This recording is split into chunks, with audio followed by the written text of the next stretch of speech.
жуырда ғана Жапониядағы Райзин промоушнда өткен жарыстан қарсыласын бірінші раундта сұлатып салған еліміздің мақтанышы Қаршыға Дәуітбек. Сол жеңілісімнен кейін күреске, грэпплингқа, джиу-джитсуға өте қатты көңіл аудара бастадым. Тілек Батыровқа ұтылып қалғаннан кейін бұл спорттан үлкен болашақ көрмедім. Жұмыс жасап, спортты қойып кетемін деген ой болды. Дайындық уақыты аз болды. Қатты есімде қалған жекпе-жектердің бірі деп айтсам болады. Одан бері міне 5,5 жыл уақыт өтті. Содан кейін 8 жекпе-жек өтіппіз. Соның барлығында жеңіс жетіп. Өте ауыр нокаутқа түсіп, скорыймен больницаға алып кетіп, Қаскелең қаласында болған. Осы уақытқа дейін ешқандай ешкім білмейді. Мен сондай травмамен, жарақатпен шыққанымды ол жекпе-жекке. Қазір бірінші рет айтып жатырмын десем де болады. Спорттық мансабымды уақытша тоқтата тұрамын. Қайта ораламын ба, оралмайын ба белгісіз. I don't ever slow up, no I don't take shit. I got no love for the fakeness. If you wanna play tough and wanna hate this, I'll always show up. I don't ever slow up, no I don't take shit. I got no love for the fakeness. If you wanna play tough and wanna hate this, I'll always show up and make a statement. I don't ever slow up, no I don't take shit. I got no love for the fakeness. If you wanna play tough and wanna hate this, I'll always show up and make a statement. Everything I do so instinctive and so passionate. Every word I move so descriptive like an adjective. I got a vendetta against people who patented being negative when you should be getting after it. I got facts over tracks, this and that. Spitting slow, spitting fast. I could roast, I could gas. Think I'm okay at last, but I don't know if that can erase all the past. And the pettiness, a reflection of the emptiness. Hilarious, you think you're worth my time, you're delirious. Mysterious, because you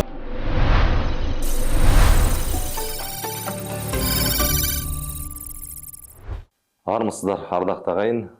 Бүгін Берен бағдарламасына бізге қонаққа келіп отырған аралас жекпе-жектің хас шебері, еліміздің танымал спортшысы, жуырда ғана Жапониядағы Райзин промоушнда өткен жарыстан қарсыласын бірінші раундта сұлатып салған еліміздің мақтанышы Қаршыға Дәуітбек. Қош келдіңіз, Қаршыға эфирге. Ассалаумағалейкум, Ғалымжан аға, құрметті көрермендер.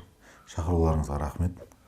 Қаршыға, енді біз бастасақ, өзіңіз жалпы спорттық карьераңызды қазір біз көріп отырмыз. Жапонияда жұдырықтап жатсыз, кезінде Малайзияда болдыңыз, Ресейде болдыңыз, біраз мемлекеттерде жұдырықтасыңыз. Ал жалпы өзіңіздің спорттық карьерасы, егер қателеспесем, Алаш Прайд промоушн ұйымдастырған селекшн турнирінен басталды ғой. Сол жарыстан бастап қалай келдіңіз? Сол жарыста алғашқы жекпе-жектеріңіз жайында баяндап берсеңіз. Жалпы аралас жекпе-жек спортына 2015 жылы келдім. Бапкерім Ислам Мұрат ағайым. Сол ағайымның қолында 10 жылдан бері жаттығып келеміз. Әлі де жаттығып жатырмын. Шымкент қаласында. Қазіргі уақытта да дайындық үстіндеміз. Жалпы 2015 жылы аралас жекпе-жекке келдім. Ең алғашқы жекпе-жектерім Алаш Прайд тұжырымында болды. Сол уақыттағы Алаш Прайд лигасының президенті, қазіргі парламент депутаты Данияр Қасқаров ағамызға рахмет. Бізге осындай жас кезімізде қазірде жас спортшыларға мүмкіндік беріп, Алаш Прайд ұжымы жастарға мүмкіндік беріп, турнирлар ұйымдастырып, жекпе-жектер кештерін ұйымдастырып жатқандарына алғысымды айтамын. Одан кейін біз 2015 жылы Алаш Прайд лигасында төбелес жүріп, осы қазақстандық тағы да бір Октагон деген промоушнда төбелестім, жекпе-жек өткіздім. Онда бір ғана жекпе-жек өткіздім. Алғашқы бірінші Октагон 1 деген турнирында басты жекпе-жекте украиналық спортшымен кездесіп, жеңіске жетіп, Нұрадин Садықов ағамызға да рахмет. Қазірде үлкен кештер, турнирлар ұйымдастырып жатыр. Жастарға, болашағына үміт күттіретін жастарға үлкен мүмкіндіктер беріп жатыр. Осы Алаш Прайдқа өзің келген кезде Алаш Прайдтың даңқы дүркіреп тұрды ғой сол бір шақта. Небір мықты спортшылар болды, өздеріңіз солардың арасында кімдердің өнерін айтын, кімдер келіктедіңіз дегендей? Жалпы мен аралас жекпе-жекке келген кезімде 2015 жылы қазақ спортшыларынан аралас жекпе-жек спортшылар бар деген тани бермейтін, біле бермейтін. Спортқа келгеннен кейін барып, осы спортқа келгеннен кейін барып зерттеп, қарап, кім бар, көре бастағаннан кейін барып білдім. Соғын қатарында Ержан Естанов ағам бар. Уақытында Қазақстанның ең үздік жауынгері болған. мықты спортшысы болған, қазіргі уақытта аты аңызға айналған спортшылардың бірі біздің осы аралас жекпе-жек саласындағы. Сонымен қатар Асулан Тоқтарбаев ағамыз болды. Сондай спортшылар біздің Қазақстанда осы аралас жекпе-жек спортының дамуына үлкен үлесін қосқан. Солардың жекпе-жегін осы спортқа келген кезде көрдім. Жалпы өзім ММА әлемін алатын болсақ, бүкіл әлемдік өзімнің қызығатын спортшыларым деп айтсам, Мирка Крокоп, хорватиялық спортшы, және көршілес Ресей елінің спортшысы Федор Емельяненко қатты қызығатын болатын.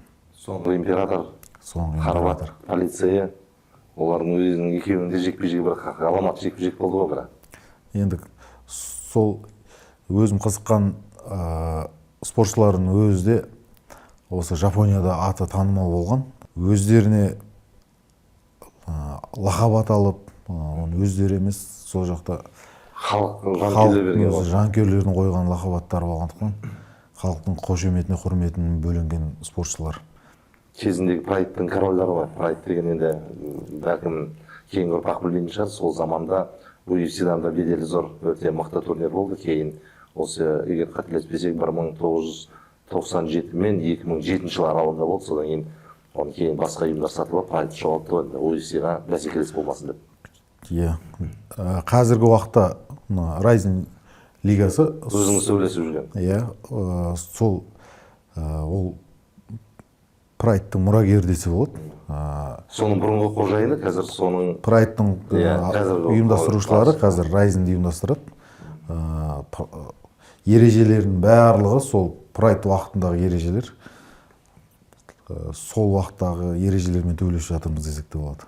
Енді өзің бірінші жекпе-жегіңді алғашқы тұсаукесер кездесуінде қырғыз спортшысына қарсы өткізсіз 2015 жыл. Жалпы бір қобалжу болды ма, әлде сіз қандай, өзіңіздің негізі базаңыз қандай еді дайындық? Балуан ба едіңіз, боксшы ма едіңіз?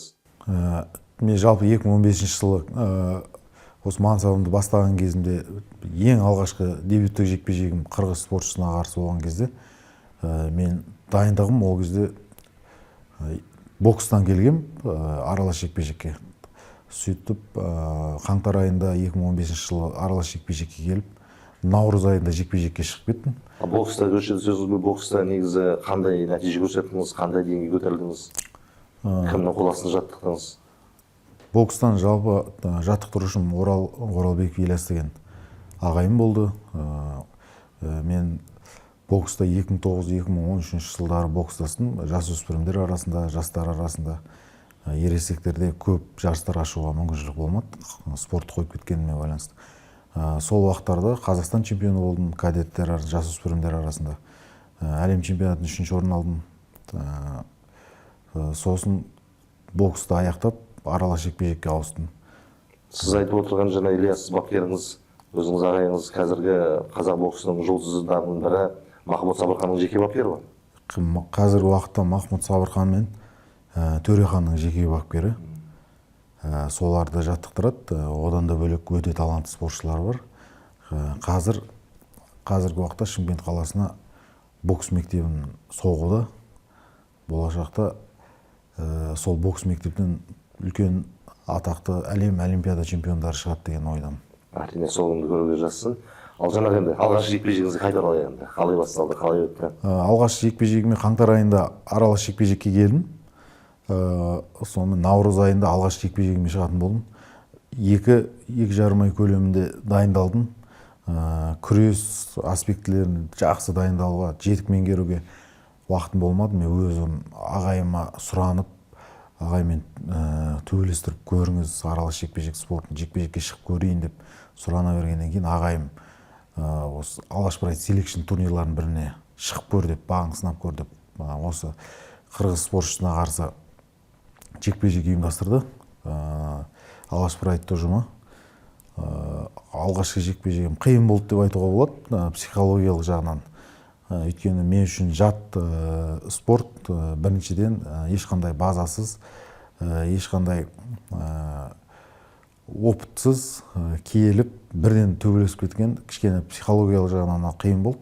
Бірақ жекпе-жек Аллахтың қалауымен менің пайдама шешіліп, қателеспесем бірінші раундта айқын басымдықпен жеңіске жеттім. Сол Семік Қапаров жеңгеннен кейін тағы 2 жекпе-жекте жеңіс жеттіңіз қатарынан, сол барлығы Алаш селекшн.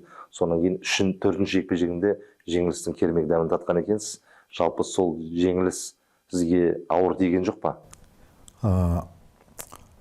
Мен ол жеңілісім жалпы Алаш Прайд лигасының гран-при аясында болған жеңіліс болып есептелді. Себебі мен бір кеште шамамен бір 2-3 сағат уақыттың арасында мен 3 жекпе-жек өткіздім бір түнде.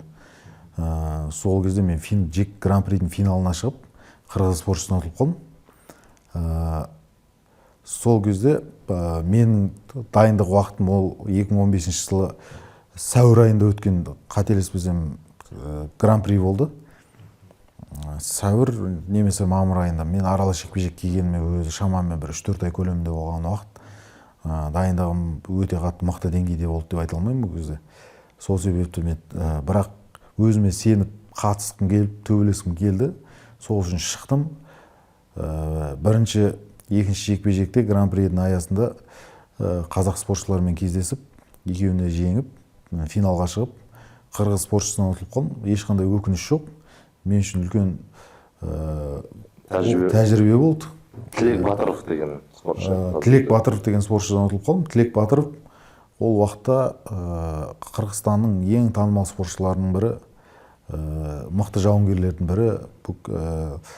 СНГ-да біздің танымал спортшылардың бірі еді. Негізі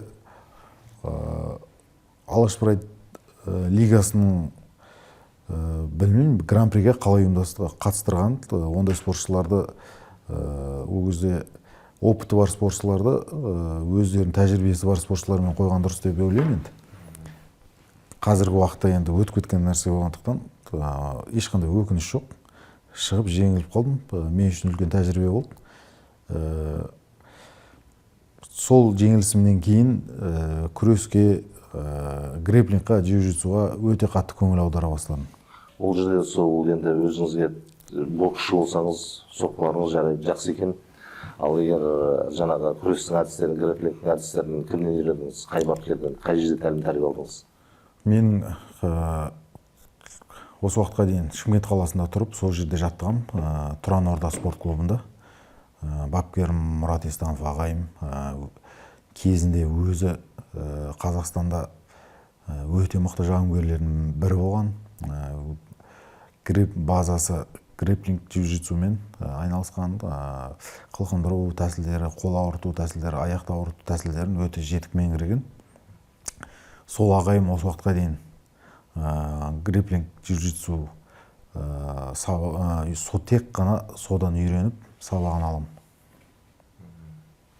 Сол жеңіс сәтсіздіктен кейін қатарынан 5 жекпе-жекте жеңіс жеттіңіз ғой. Солардың арасында ерекше бір есіңізде қалған соңғы өзіңіз айтып отырсыз, қырғыз спортшының Батыровтан ұтылдым деп. Содан кейін қатарынан 5 жекпе-жекте жеңіс, сол жеңістеріңізге бір тоқтала кетсеңіз. Мен Тілек Батыровқа ұтылып қалғаннан кейін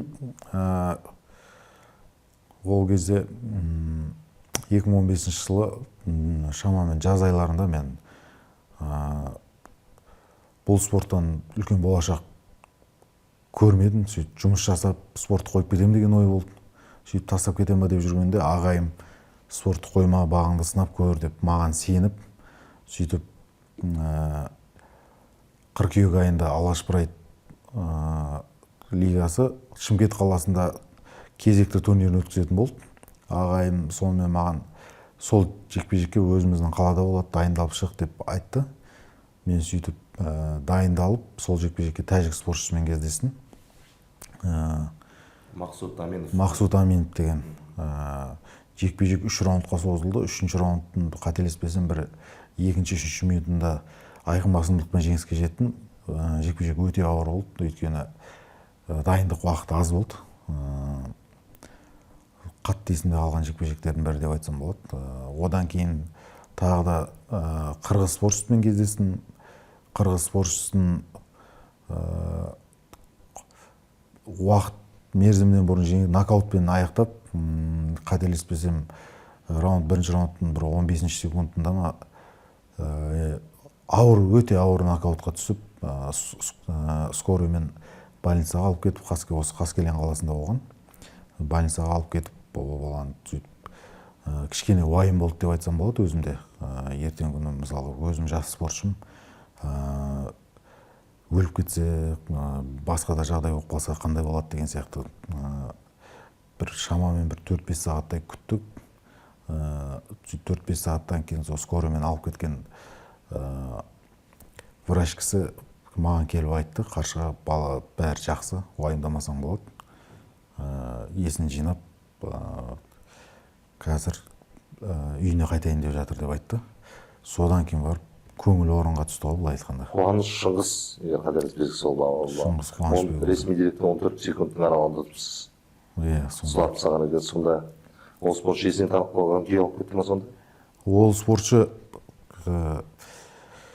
мен ол спортшының ағасын танимын. Әлі осы күнге дейін араласамыз, сөйлесіп тұрамыз. Енді ол кезде бәріміз де жас болдық. Ешкім танымайды, білмейді, кімнің қандай базасы бар екенін білмейді.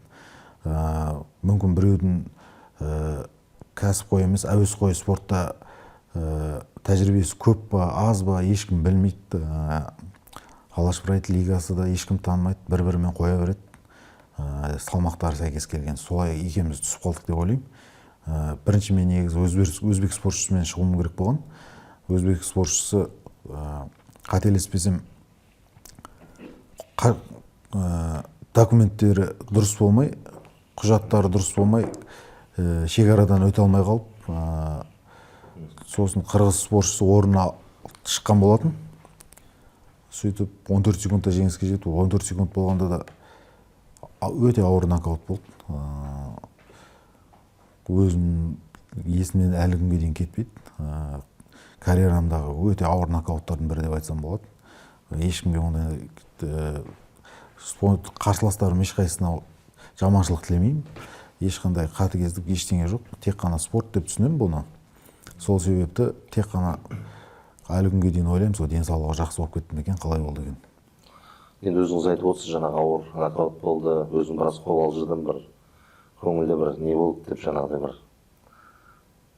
аяныш сезімі болды деп, ал өзіңіздің де бір қатты бір соққылар алып, мысалы осы жекпе-жекті бір қатты өзіңізге бір риза болмай шыққан кезіңіз болды ма, осы жекпе-жектің жеңістің арасында, осы тактикаңыз жүрмей, мысалы соққыңыз жүрмей, өзіңіз көбірек соққы алып қалып?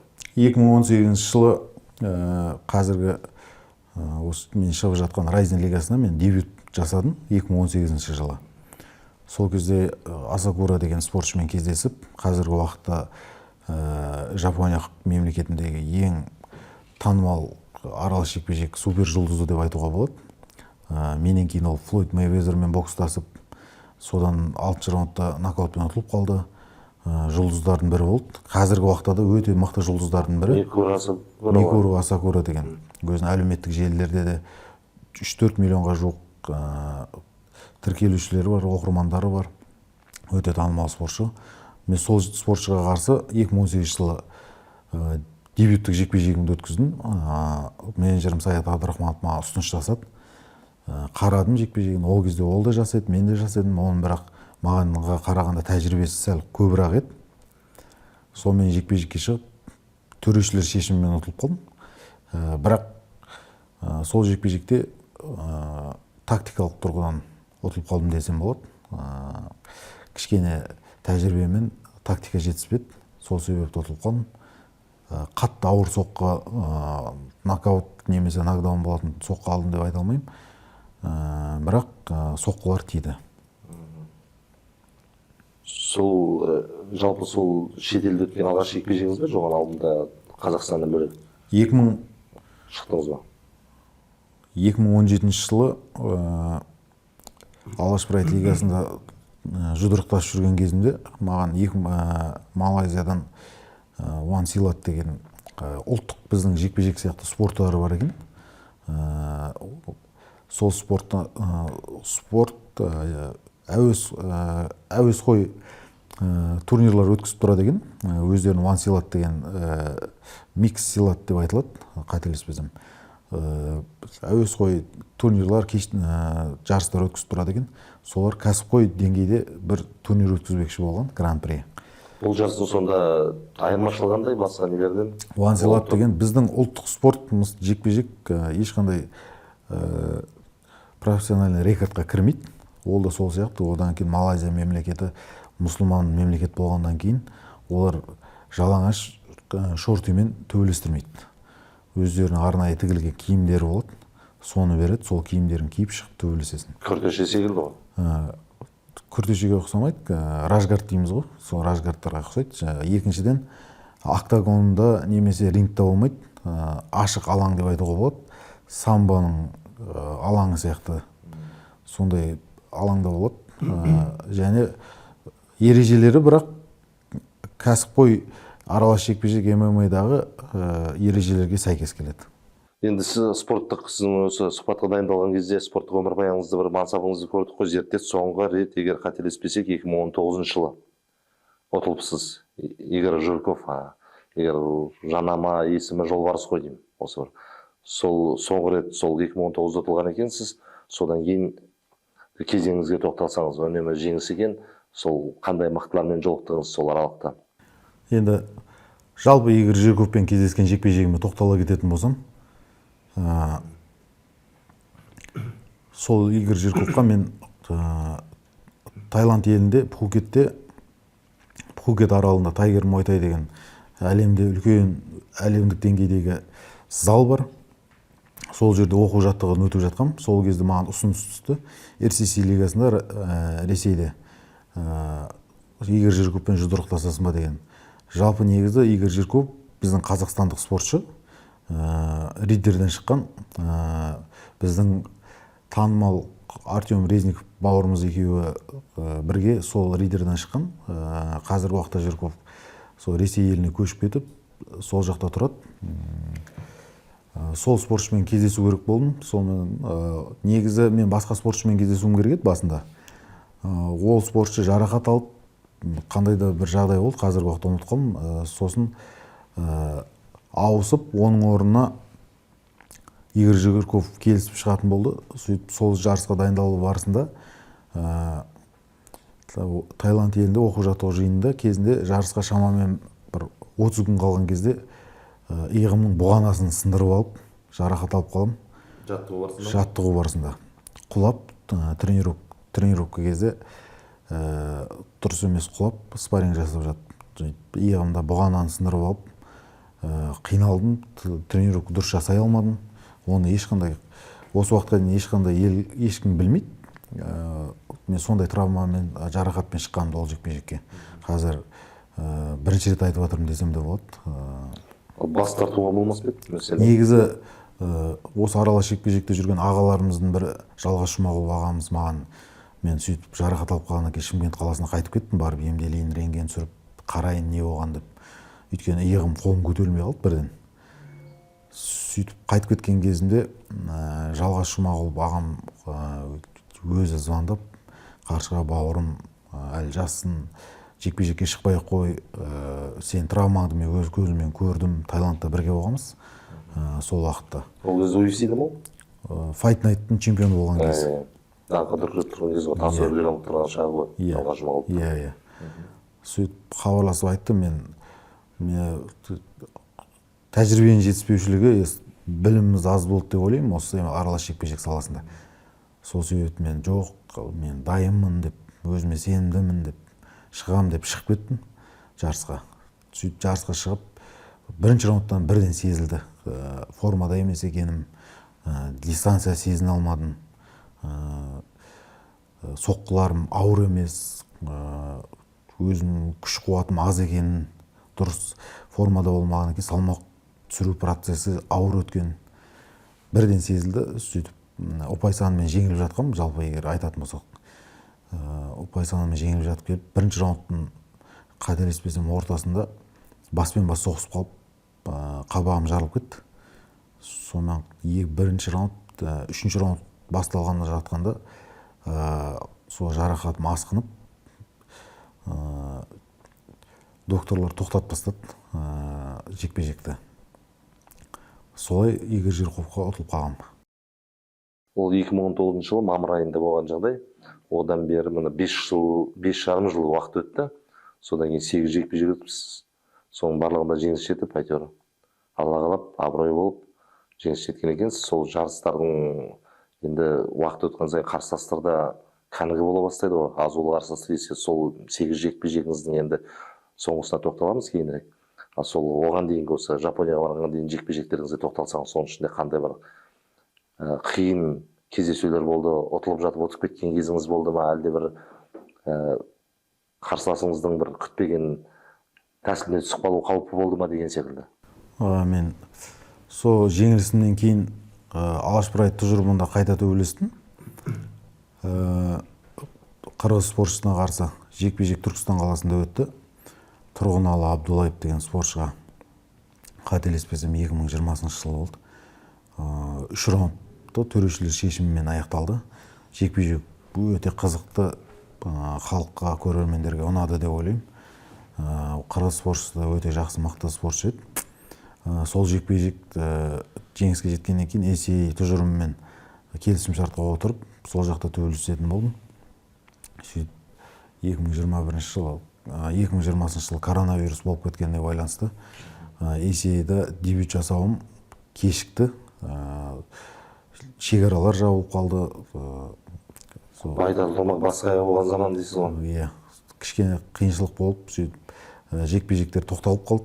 Біршама жылға 21 жылы дебюттік жекпе-жегімді Володя Айвазян деген спортшыға қарсы өткіздім қыркүйек айында 21 жылдың. Сол жекпе-жек Володядан бастап қазіргі уақытқа дейінгі жекпе-жектердің барлығы бірінші раундта уақытынан бұрын аяқталып келе жатыр.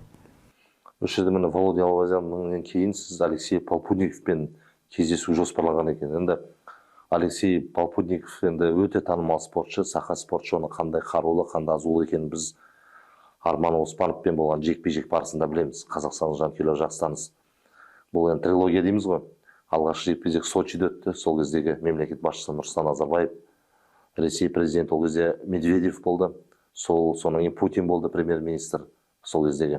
Сол Қара теңіз жағалауын жарыс тамашалап, сол кезде Арман Оспанов санаулы уақыт аралығында Полпудниковтың тас талқанын шығарып өтіп, айқын жеңіске қол жеткізіп, сол президенттердің Путиннің өз қолынан сый құрмет көрсетіп, қолын алған сәті енді бүкіл неде бейнеленді ғой, бүкіл баспасөз құралдарында. Соны ұтқан, кейіннен Алексей Полпудниковпен 2 рет жолықты. Өкінішке қарай ұтылып қалды, бірақ енді бірінші ұтылыс енді даулы болды ғой. Қанша деген Арманға беру керек деген, бірақ енді қалай болғанда да рекордта, жердокта солай жазылды ғой енді Полпудников. Екіншісі ұтылды.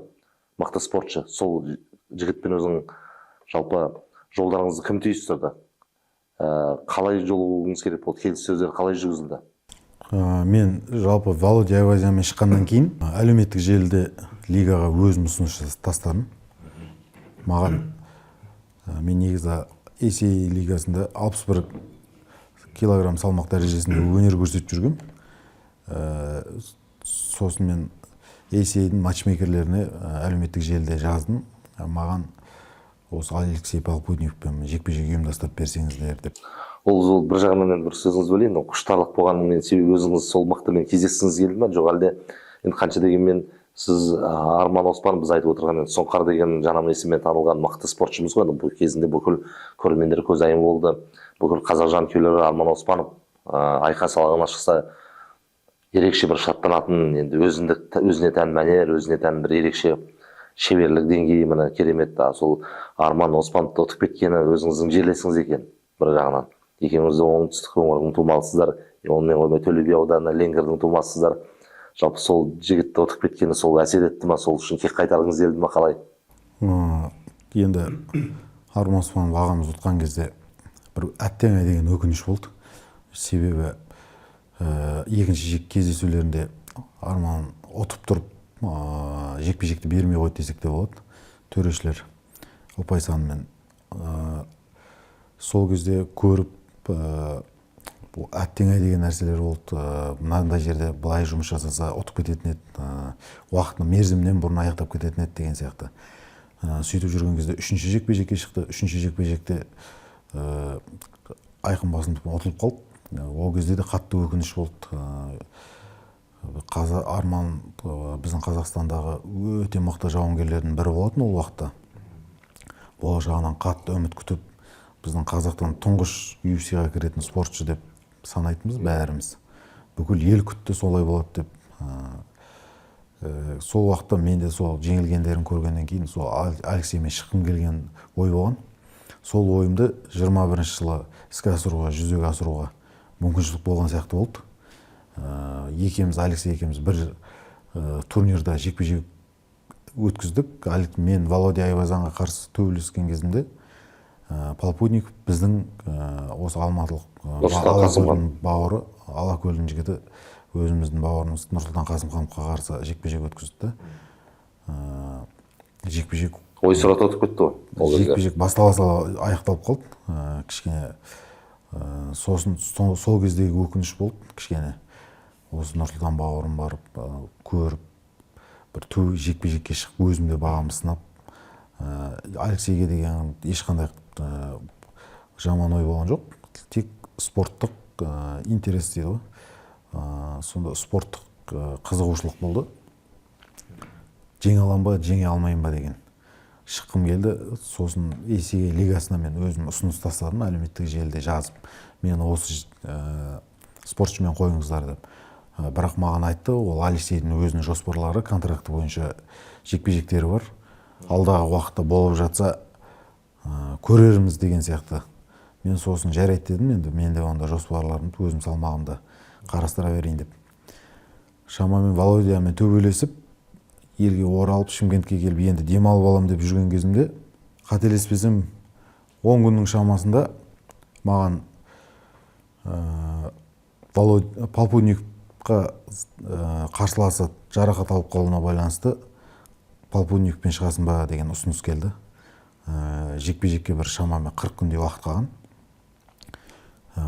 Сосын мен ойланып көрейін дедім. 40 күн деген аз уақыт. Дайындық деген өзі шамамен салмақ қою процесінің өзі бір 25-30 күндей уақыт алады. Ауыр физикалық жаттығуларға сонда 10 күн уақыт қалады. Соның бәрін есептеу керек болды. Қалай жасасам дұрыс болатын. Кішкене сөйтіп ойлана келе келістім. Тәуекел етіп, сөйтіп дайындық барысында өзім ойлағандай 40 күн аздық қылды. Бір жарыстан кейін келесі жарыстың уақыты аз болғандықтан формаға кіре алмай қиналып, иммунитетім әлсіреп, ауырып, мазам болмады. Сол себепті ағайларым маған айтты, қаршыға бұны ел күтіп отыратын жекпе-жектердің бірі. Бұл жекпе-жекке жеңіл оймен қарауға болмайды. Мұқият дайындалу керек деді. Дайындалу керек, тыңғылықты, тың болып шығу керек деген сияқты. Содан кейін тренерларым отказ берді. Мен грипп болып ауырып, өз-өзіме келе алмай жүргенімді көріп. Содан кейін ол жекпе-жек солай ұйымдастырылмай қалды ғой. Әйтпегенде енді бір қызықты жекпе-жек болатын еді, бірақ енді өзіңізде алда сәтсіздіктерден кейін тәжірибе іздедіңіз ғой. Бана пышақпен танкіге жүгірмей қоятыңыз ғой. Иә, дұрыс айтасыз. Сол енді соған дейінгі жекпе-жектеріңізде кілең өзбек, қырғыз, Ресей, армян, бұрынғы кеңес одағының құрамында болған мемлекет өкілдерімен кездесіпсіз. Алғашқы рет жекпе-жегіңіз былтыр бразилияқпен, сол алыс шетелден шыққан тұңғыш спортшы ғой, Гильерме Нерес. Сонымен болған бразилияқпен жекпе-жек қалай өрбіді? Мен 2022 жылы отбасылық жағдайларға байланысты кішкене спортта емес, спортта жалпы жеңіспен келе жатқан, бірақ спортқа қатысты емес отбасылық жағдайларға байланысты кішкене 2002 жылдың жазында кішкене қиыншылықтар болды. Сол себепті мен әлеуметтік желілерде де жазған болатын, спорттық мансабымды уақытша тоқтата тұрам, қайта оралам ба, оралмайым ба белгісіз. Енді тренировка жаттығу жасамайым қазіргі уақытта деп. Солай мен 6 айдай уақыт демалып жүрдім. Сол уақытта демалып жүрген кезінде қазіргі Алаш Прайд ұйымының қазіргі ұйымдастырушысы, президенті Әлімжан Бектаев деген ағамыз мен жекпе-жектеріме, жекпе-жек төбелескендеріме қатты қызығып, жақсы көретін еді жекпе-жектерімді, былай жалпы айтқанда. Сол кісі ол кезде Алаш Прайдтың президенті Данияр Қасқаров ағамыз еді. Екеуі бір-бірімен таныс болған. Әлімжан Шымкент қаласының тумасы болғаннан кейін бір-бірімізбен жақсы араласатынбыз. Сол кісі маған айтып жүрді, Қаршыға бауырым таза спортта жүретін, баласын жұмыс істемей, басқа демей, өзіңді бағыңды сынап, қайта жекпе-жекке орал, жаттығуыңды жаса деп ұсыныстар жасап, солай жүрген кезде Данияр ағамызбен екеуі келісіп, мен жекпе-жек өткізетін болдым.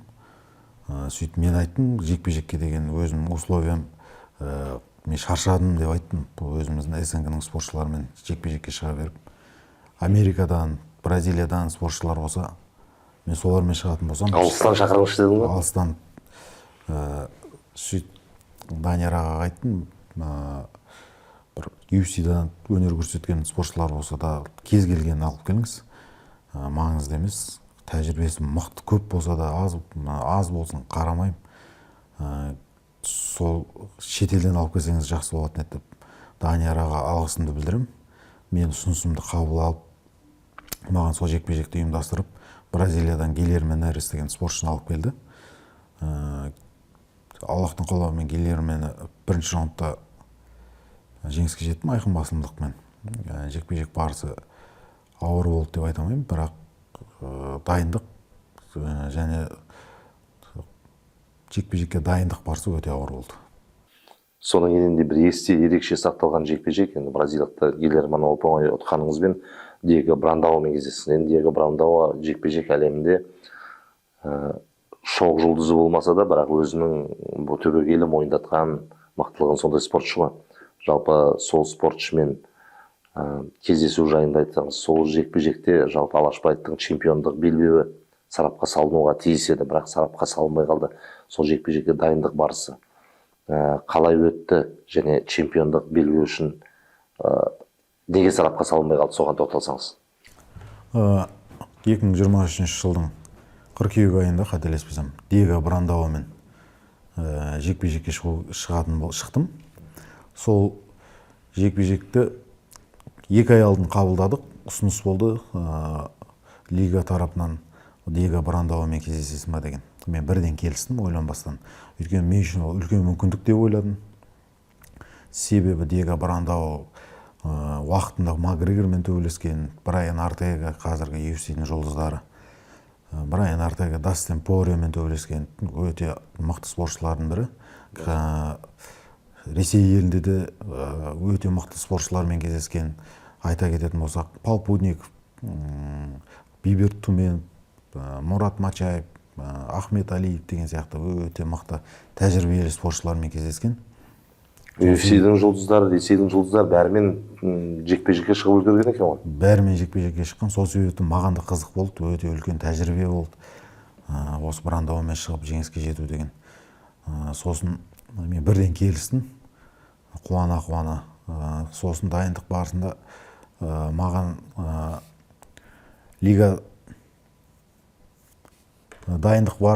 лига тарапынан ұсыныс болды. Осы жекпе-жекті 66 килограмм салмақ дәрежесінде чемпиондық жекпе-жек қылсақ қалай қарайсың деген сияқты. Сосын мен айттым, егер Диего келісетін болса, мен де дайынмын чемпиондық жекпе-жекке шығуға деп. Сол кезде Диегомен сөйлескен кезде Алашбаев тұжырымы. Диего айтты, егер 5 раундтық жекпе-жек болса, мен шықпаймын деді. Мен 3 раундқа дайындалып жатырмын деген сияқты өзінің сылтауларын айтты десек те болады. 3 раундтық жекпе-жек болып, чемпиондық жекпе-жек болса шығамын деп айтты ол Диего өз пікірін. Сосын мен ол ойға мен келіскен жоқпын, себебі барлық бүкіл әлемдік лигалардың бәрінде чемпиондық жекпе-жектердің бәрі 5 раундтық жекпе-жектер болады. Ал бұл жекпе-жек 3 раундтық жекпе-жек болып, жеңіске жеткен күнде де чемпиондық белбеу тауып жатса, мен үшін ол кішкене дұрыс емес деп есептедім. Сол себепті мен келіскен жоқпын. Чемпиондық онда 3 раундтық болатын болса, кезекті рейтинговый жекпе-жек қылып ұйымдастырайық деп, солай лигамен келісіп, жекпе-жекті ұйымдастырылды. Сонда сол 3 раундтық жекпе-жекте жеңіс жетіп, алтын белбеуді иеленсең, солғын татып қалады деп тұрсыз ғой. Қалай өрбіді енді осы жекпе-жек, қалай өтті? Қандай осындай кіл мықтылармен жаңағы Дастин Паре дегендер енді шоу жұлдыздар деп айтсақ болады ғой. Кезінде Хабиб Нурмагомедовтың өзімен лайықты қарсылық көрсеткен, енді осы салмақтың бір емес бірегей бір ерекше тұлғалары ғой. Енді сонымен қалай өрбіді жекпе-жек? Енді жекпе-жек барысын айта кететін болсам, мен өз басым жекпе-жектен күткен ойым ауыр болады. Диегоның жекпе-жектерін, соңғы жекпе-жектерін қарап шықтым. Қарасам, бірінші раундтарда тың кезінде ауыр соққылармен көп шабуыл жасап, көп мықты спортшыларды қинап қойған. Сол себепті мен де күттім, бірінші раундтарда ауыр болады. Бірінші, екінші раундтар шыдасам, айқын басылып ұтылмай шыдап, үшінші раундтарда жеңіп кететін мүмкіндік бар екен деген оймен шықтым.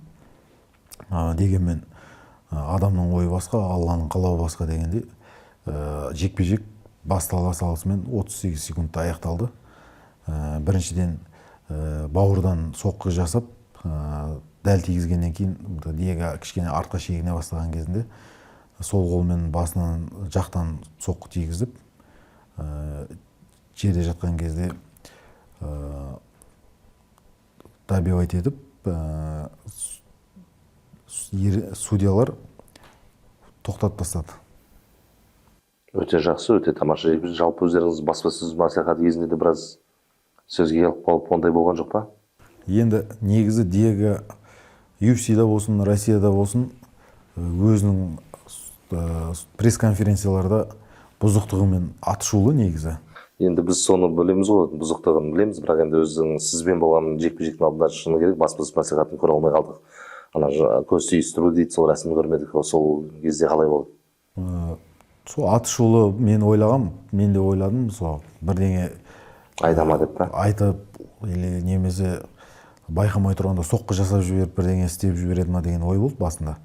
Бірақ баспасөз мәслихаты кездерінде өзін салқынғанды, сабырлы ұстады, ешқандай жағымсыз сөз айтып, ондай ешқандай трэш-ток дейміз ғой, трэш-ток жасамады. Маған деген бір құрметін көрсетті деп айтсам да болады. Не кетті екен? Әншейінде біз үйреніп қалғанбыз ғой. Әдеттегідей бұрандауын көре алмадым мен ол кезде. Содан кейін өзі Жапонияда қазір төбелесіз, Разин промоушнда кезінде біз айттық, тағы да қайталаймыз. Бұрынғы данықты Прайдтың жолын жалғастырушы, соның мұрагері, сол Разинмен жалпы промоушн өздері шықты ма, қалай келісімшарт қалай жасалды? Сол брандауымен жекпе-жекке шыққаннан кейін мен менеджеріміз бар, жұмыс жасайтын Саят Абдрахманов деген. Сол кісіге айттым, маған шетелден жекпе-жектер қарастырылса дұрыс болатын еді деп. Сол уақытта қарастырылып, Жапониядан топ Брайт деген лига маған бізге ұсыныс жасады. Өздерінің Жапонияда топ 3-тікке кіретін Кайоми Мацушима деген спортшымен кештің басты жекпе-жектерінің бірінде төбелесуге дайынсың ба деп. Мен ойланбастан келістім. Өз-өзімді көрсеткім келді Жапония елінде. Өз-өзімді сынап та көргім келді. Өйткені Кайоми One FC лигасының поясына жекпе-жекке шыққан, осы дағыстандық атақты аты аңызға айналған Марат Гафуров деген өте мықты спортшыны айқын басылықпен, нокаутпен жеңген. Сол себепті ол спортшымен шығу мен үшін де қызық болды, өйткені өте мықты спортшылармен шыққан, қандай жағдай болмасын, өте үлкен тәжірибе алып келеді. Сол себепті келістім, шықтым. Бірінші раундта айқын басымдылықпен жеңіске жеттім. Одан кейін араға көп уақыт салмай, бұл жекпе-жек Тецуя Секимен күшінастыңыз. Ол қандай мықты жауынгер екенін зерттеген боларсыз? Кайоми Мацушимамен жеңгеннен кейін мені Жапонияда қатты танымал қылды деп айта аламын. Өйткені өте мықты спортшылардың бірі деп есептелініп жүрген спортшыны жеңіп қойғаннан кейін Жапонияда маған деген қызығушылық арта бастады. Сол уақытта Райзен лигасы бізге контракт берді 3 жекпе-жекке. Саят Абдрахманов ағамызға рахмет, сол жекпе-жекті контрактты алып жекпе-жекті ұйымдастырғанына. Сөйтіп ұсыныс түсті. Бірінші жекпе-жегім жапондық жауынгер Тецуя Секиге қарсы болды. Тецуя Секидің карьерасын қарап көрдім, қандай жекпе-жек өткізгендерін. Жапонияда Райзеннен бөлек 3-4 лига бар. Сол лигалардың бірінде ЗСТ деген лига, қателеспесем, сол лиганың чемпионы болып Райзенға ауысқан. Өте жақсы спортшылардың бірі деп айтуға болады. Маған қарағанда тәжірибесі көп, шамамен бір 25-27 жекпе-жек өткізіп тастаған профессионалды. Сол себепті бойы да менен біршама ұзын болды. Кішкене ауыр жекпе-жектер болатын шығар деп ойлаған басында. Бірақ Аллахтың қалауымен бірінші раундта айқын басымдылықпен жеңіске жеттім. Өте жақсы. Енді соңғы жекпе-жегіне тоқталсақ, жуырда ғана Жапонияға барып, дәл сол промоушнның мықтысы Кишу Йота, Карате Киношита. Киношитамен күшінастыңыз. Сол жекпе-жекке дайындық қалай болды? Ондай мықты азулы қарсыласты да болғанда бірінші раундта сұлатып салған екенсіз. Сол жекпе-жекке бір тоқталсаңыз. Соңғы жекпе-жегімде маған жапониялық жауынгерді берді, Карате Киношита деген.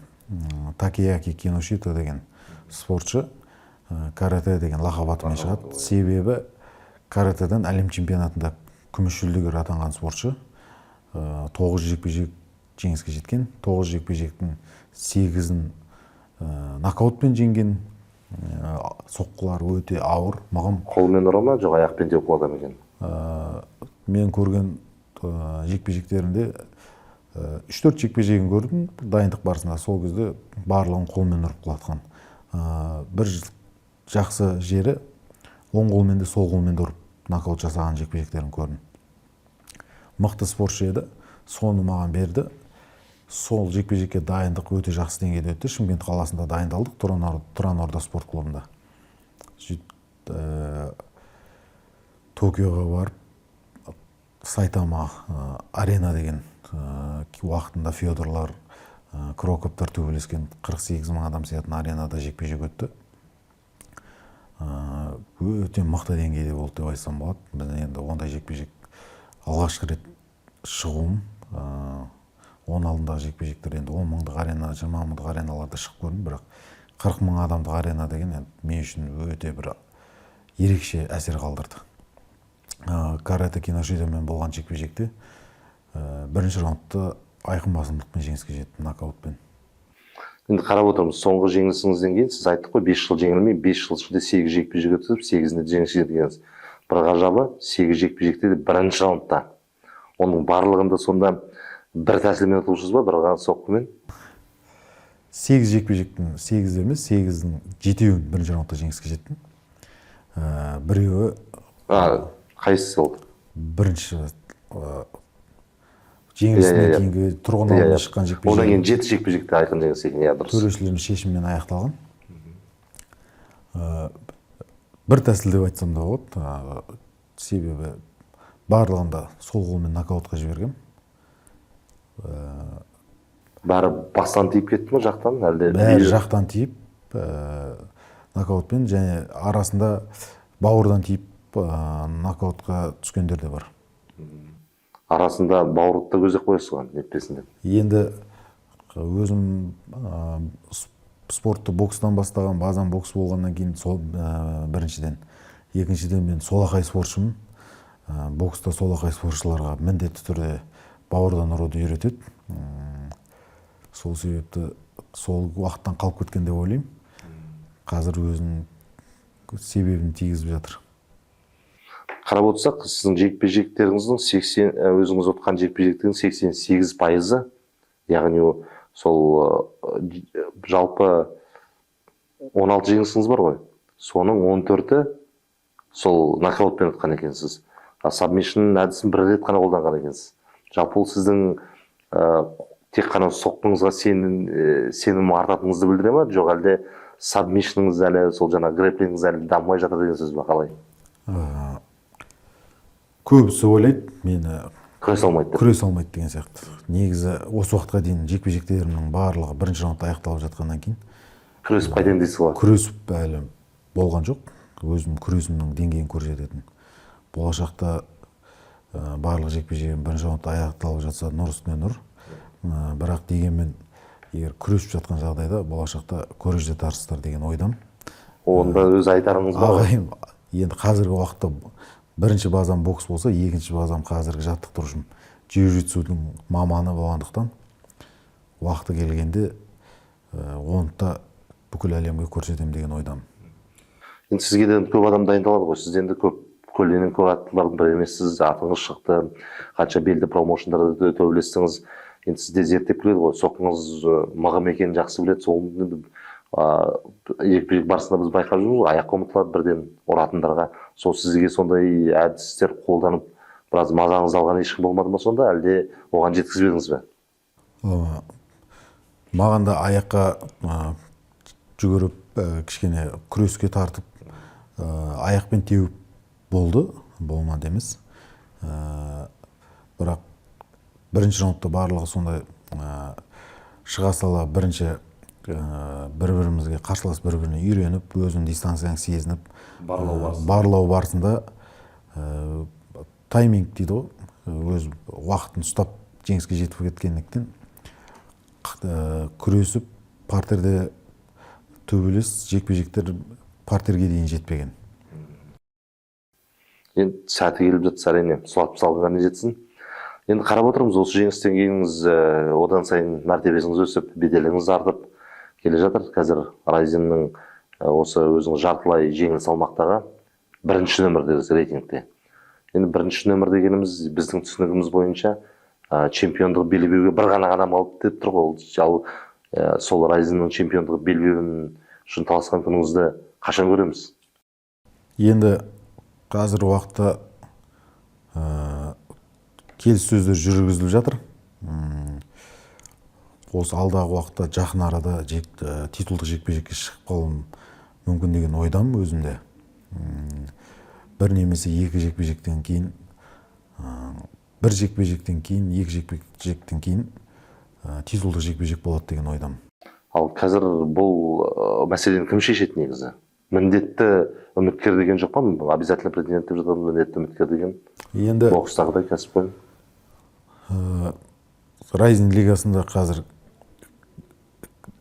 кішкене өзім енді танысып жатқандықтан екі жекпе-жек өткізіп кішкене бірден бере қоймайсыз ғой, иә? Бірден бере қоймайды деген ойдам. Себебі чемпион жапондық жауынгер болғандықтан оларда титулды өзге елге оңайшылықпен бере қоймайды деген ойым бар. Жапон жігітінің жеңілгенін қаламайды дейсіз ғой.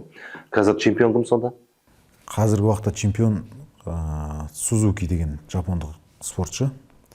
Оның өнеріңізді көрдіңіз бе? Қандай мықтылығы деген, қандай артықшылығы бар өзгелерден? Жасы шамамен 26-27-ге келіп қалған олаңқай спортшы. Ол да мен секілді тұр байқасатын спортшылардың бірі. Қателеспесем базасы бокс па, сондай бірдеңе болу қажет. Соңғы жекпе-жек бір 3-4 жекпе-жегін қарадым. Бәрі нокаутпен аяқталып жатыр. Бір қателеспесем рекорды 9-2. 9 жекпе-жегінің 8-і немесе 7-сі айқын басымдылықпен нокаутпен аяқталған. Өте сондай бір, оның да бір өзінің бір соққысы бар. Нокаутқа жіберетін оң қолмен. Екеуміз кездесетін болсақ, өте қызықты. Тек қана Жапония емес, біздің Қазақстанға да қызық жекпе-жектердің бірі болады деген ойдам. Жаңа өзіңіз айтып отырсыз, 40 мыңдық аренада күш сынастым деп. Кезінде біз енді Прайдты теледидар арқылы көрдік қой, жаңа өзіңіз айтып отырған Федор Емельяненко, Мирка Кроков, Кевин Рэндалман, енді кілең шоу жұлдыздардың өнерін жапондар бар, Гарри Гудридж. Енді мықтылардың өнерін тамашалап отырамыз. Расында да ол бір алапат бір айқастарды көрді, көрермендердің қолдауын, көрермендердің ерекше бір эмоция сыйлайтын бір жекпе-жектерді тамашаладық қой. Сондай әсер болды ма сізде жаңағы аренадан алған жапондардың жанкүйер ретінде қалай сізді қабылдады? Жапондарды жанкүйер ретінде мәдениеттері өте мықты, спортты өнер деп бағалайды. Сол себепті аренаны бос орын ешқашан болмайды. Осы 24 жылы Жапонияда 3 жекпе-жек өткіздім. 3 жекпе-жекте де арена бірде-бір бос орын болған емес. Үлкен арена болсын, кіші арена болсын, барлығы да тола болды. Бір ерекше атмосфера. Біздегі жанкүйерлерге қарағанда өзгеше қолдау көрсетеді. Өте қатты ұнады. Енді өз спортшының, жергілікті спортшының жеңілгенін жанкүйерлердің қаламайтыны белгілі. Ал жапондарда қалай? Егер сіз солардың бір сүйікті спортшының жеңіп жатса, сізге қарсы бір айқайлап жатады ғой бір. Сода бір кері, енді бір жаман эмоция алып кеткен кезіңіз болған жоқ па? Әлде бұл барлығын жеңгенді шын мықтыны қолдай ма екен? Қалай?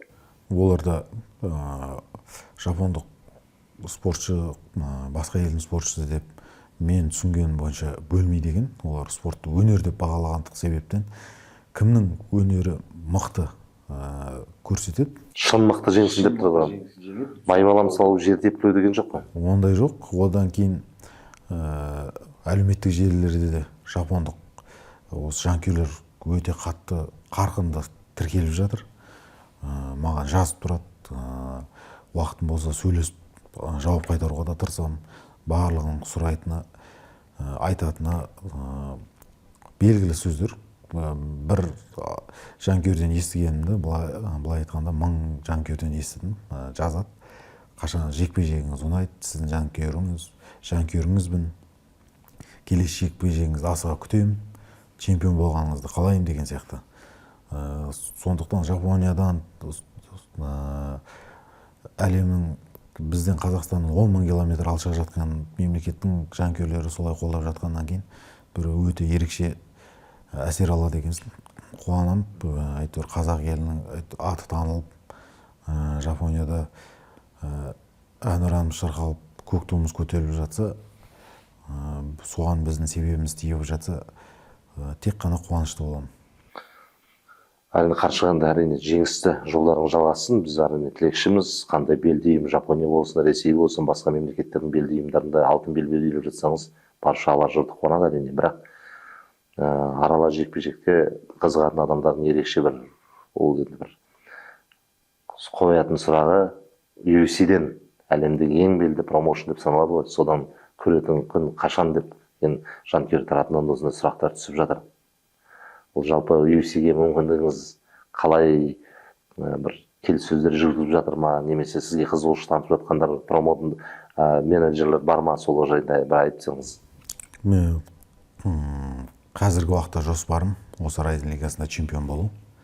Менеджерім Саят Абдырахманов екеуміз қазіргі уақытта ақылдасып сөйлесіп жатырмыз.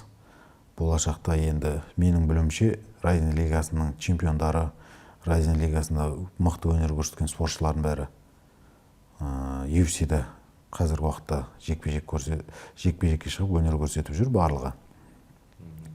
Сол себепті қатты алысты ойлап жатқан жоқпын. Қазіргі уақытта жақын уақытта мақсатым бар болғандықтан, осы жақын арада бірінші мақсатым Райзен лигасының чемпионы болып тұрақтану. Одан кейін көре жатармыз, мүмкіншілік болып ұсыныс түсіп жатса, ол жақта да өнер көрсетіп қалуым мүмкін. Ақжол, сол күн жабырғы жатсын.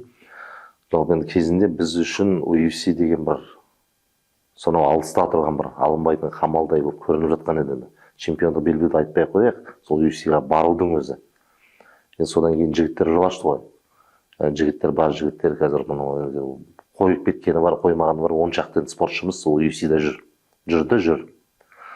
Солардың арасында мұны Шавкат Рахмоновтың чемпиондық белбеуді таласатын күнде келе жатыр, жақында келе жатыр.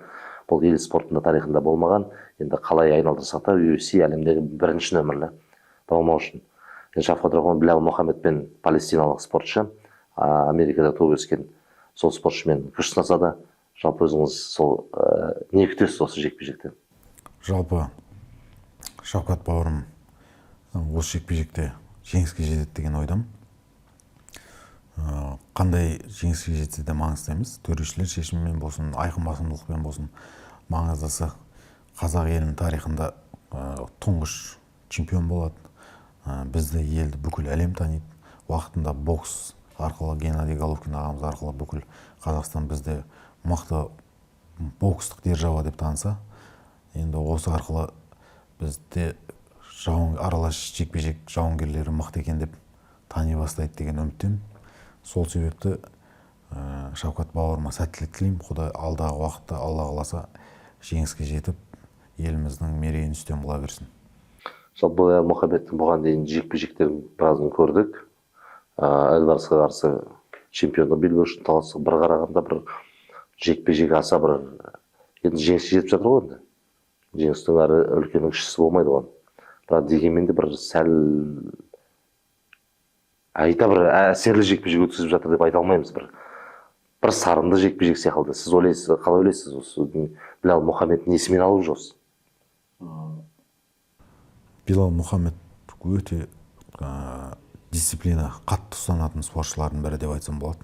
Және оның базасы менің білуімше күрес. Сол күресімен ол жеңіске жетіп жүр. Және оның жекпе-жектері өте қызықты, шоу көрсетпесе де бастысы нәтиже болып тұр. Қандай да жекпе-жекке шықпасын, өте тұрып айқасып бір шоу көрсетпесе де халыққа Басты мақсат шоу емес, сол басты мақсат нәтижесін беріп жатыр. Өте мықты спортшылармен жекпе-жек өткізіп өнер көрсеткендіктен тәжірибесі мол.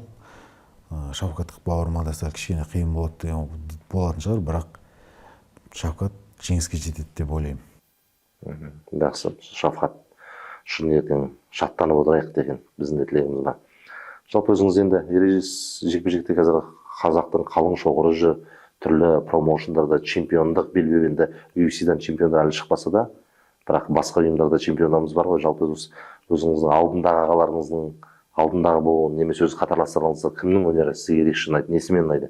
Соған бір осы бауырларыңыз, өз қандастарымыз, өз қазақтарымыз жайында айта кетсеңіз. Біздің Қазақстанда қазіргі уақытта аралас жекпе-жек өте қарқынды дамуда. Бұл спортқа қызығатын жас спортшылар болсын өте көп. Сол себепті мен өз басым қатты қызық көретін жекпе-жектерім Қазақстанда көп. Біздің барлық қазақ спортшылары жекпе-жекке шығып жатса, барлық жекпе-жектерін көрем, қарайым. Соның ішінде өзім аса көп күтетін, қарайтын, танитын, жалпы аралас жекпе-жекте жүрген барлық бауырларымды танимыз, бір-біріміз. Бірақ солардың ішінде өзім күтетін жекпе-жектердің бірі Қайрат Ахметов ағамыздың жекпе-жегін күтем. Жақын арада Ержан Естанов ағам жекпе-жекке шығайын деп жатыр. Сол ағамның жекпе-жегін күтіп отырмын. Жеңіске жетеді деген ойдамын, тілектеспін. Ержан Естанов оны төбелеп жүрген осы алашбайды ашылғаннан бері төбелеп жүр. Қазір жасы қаншада? 37-ге келіп. 37-ге. Әлі де бабында değil mi? Бірге жаттығасыздар ғой. Әлі де бабында. Жаттығу уақытылы жасап, өзінің тәжірибесімен жастармен бөлісіп, жақын арада жекпе-жекке шығатын болғандықтан жақсы форма жинап жатыр. Алдағы уақытта жекпе-жегіне сәттілік тілеймін. Ешқандай жарақатсыз жеңіске жетуіне тілектеспін. Көп рахмет Қаршыға біздің эфирге қонаққа келгеніңізге. Студия біраз әсерлі әңгіме болды деп ойлаймыз. Өзіңізге де сәттілік тілейміз. Сол Жапонияны мойындатып, Жапонияда жеңімпаз атанып, жаңағы Ryzen промоушнда келешектен де UFC-ден көрсек деп тілейміз әрине. Жақсылықта жолығайық, әрі сізге тілеуші боламыз. Жақсы, рахмет шақыруларыңызға. Ал құрметті көрермендер, мына Берен бағдарламасында бізде болған жекпе-жек өнерінің хас шебері осы Ryzen қазір Жапонияда жұдырықтасып жүрген Қаршыға Дәулетбек бауырымыз болды. Онымен қоса өзіңіз естідіңіздер. Біз бұрын білмейтін мәлімет екен, бокстан спорт шебері деген атағы бар. Мына осы бауырымызға сәттілік тілей отырайық. Ал біздің бүгінгі бағдарлама ұнаса, қолдаңыздар, лайк басыңыздар, пікір білдіріңіздер. әрқашан бірге болайық.